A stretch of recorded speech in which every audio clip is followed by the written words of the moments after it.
তো hello guys, welcome back to my channel. আজ আমি একটা ছোট্ট ব্লগ ভিডিও তোমাদের সাথে শেয়ার করব। তো সকাল সকাল উঠে পড়লাম, উঠে পড়ে বাসি কাজগুলো সেরে নিয়েছি। তারপরে আমার গোপাল সোনাকে উঠিয়ে দিয়েছি।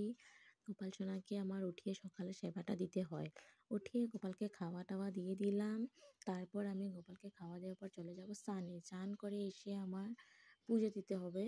তো আমরা তো বাবা মনি দীক্ষিত, এই যে পুজো টুজো দিয়ে নিলাম। আমার ঠাকুর ঘরটা এখন অনেক ছোট, আমরা বাইরে আরেকটা বানাচ্ছি, নতুন করে একটা ঠাকুরঘর আমরা বানাচ্ছি। দেখো আমার পুজো টুজো দেওয়া হয়ে গেছে। এবার আমি গোপালকে চান করাবো। চান করিয়ে দুপুরে খাওয়াটা দিয়ে দেবো। তো ভালো মতন চান টান করিয়ে তৈরি করে নিচ্ছি এখানে।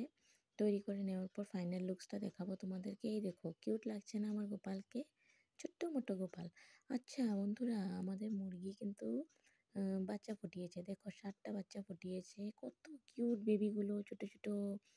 এবার তো আমাকে কিচেনে যেতে হবে রান্নার জন্য। গরম গরম ভাত বানিয়ে নিলাম। তারপরে আমি এবার কি করব, এখানে আমি সম্বাদ দিয়ে দিয়েছি শুকনো মরিচ, পাঁচফোড়ন আর তেজপাতা। এখানে করেছি আমি পাঁচমিশালি সবজি। পাঁচমিশালি সবজি খেতে কিন্তু দারুণ লাগে। একটু ঘি দিয়ে দিলাম লাস্টে। তারপর করব ডিমের কারি।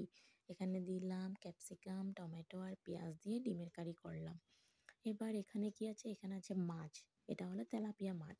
তো আমার শাশুড়ি মা মাছগুলোকে ধুয়ে কেটে বেছে সুন্দর করে রেখে দিয়েছে। এবার আমি এটাকে বানাবো। নুন হলুদ দিয়ে আমি একটু মিঠা তেল দিয়ে দিয়েছি।